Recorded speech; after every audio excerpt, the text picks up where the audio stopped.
बिस्मिल्लाहिर्रहमानिर्रहीम अस्सलाम वालेकुम मेरे तमाम दोस्तों भरा उस्मानिया ज़री फार्म ते खुश आमदीद। तुसीं देख रहे जी उस्मानिया चैनल। अज असीं गल करांगे जी हाड़ू भिंडी दी काश्त कदों कीती जांदी है ते किहड़े दिनां च कीती जांदी है ते किस तरीक नूं कीती जांदी है और किहड़े महीने च कीती जांदी है और वो कामयाब किद्दां हुंदी है। माशाअल्लाह कणक दा सीज़न ख़त्म हो गया वा, कणक दी कटाई मुकम्मल हो गई है। तो चंद दिनां दा यानी कि सीज़न मेहमान रह गया साढ़े कोल गंदम का, ये मुकम्मल हो जाना वा। फिर काफ़ी दोस्तों ने किसी ने तिल बीजने हैं, किसी ने हाड़ू भिंडी लगानी है। अगर भिंडी का गल की जाए भिंडी के मतलब तो भिंडी तकरीबन सारा साल ही लगती है।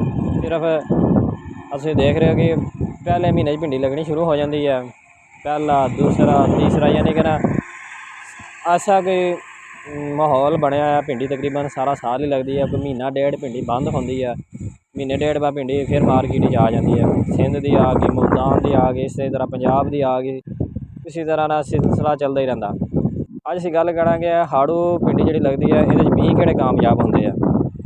हाड़ू भिंडी जी बीं कामयाब होंदे आ जी हाईब्रिड बीं लगाने चाहिए, घर के तैयारशुदा नहीं लगाने चाहिए। ये जो दूसरा ना उन्होंने वायरस पै जाता, बीमारी नहीं कंट्रोल करते। हाईब्रिड बीं लगाने चाहिए। सदीक सन का हो गया, जेनेटिक वालों का हो गया, रचना का हो गया, मसलन सारिया जी मल्टीनैशनल कंपनियों के बीं लगाने चाहिए हाईब्रिड। दूसरे यानी कि घर के बीं नहीं लगाने चाहिए। मसलन चंगी तो चंगी कंपनी के बीं लगाना चाहिए वा। वो तुहानूं दसांगे ये लगाने कदों चाहिए आ। ये जो दूसरा बीं जो हाड़ू लगता ना भिंडी जी काश्त की जाती है, ये चौथे महीने के असीं देख रहे हैं जी मई यकम मई आ, जमीन तैयार कर गई है। असीं यकम मई के पहले हफ्ते तक भिंडी जी हाड़ू काश्त हो जानी चाहिए, नहीं तो बाद वायरस बन जाता वा।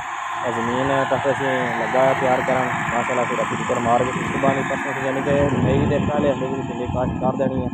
जिवें जमीन वेली हुई है असीं रोणी की है, रोणी भिंडी लगानी है, रोणी करके फिर भिंडी की काश्त करनी है, ताकि जरा ना बीं की जर्मीनेशन अच्छी तरह हो और जमीन जरा दूसरा गर्मी ना करे, बीं थले खराब ना हो। आ चंद गल्लां सी हाड़ू भिंडी के मतलब। साड़ी वीडियो लाइक और शेयर जरूर करें, साडे चैनल सब्सक्राइब करें।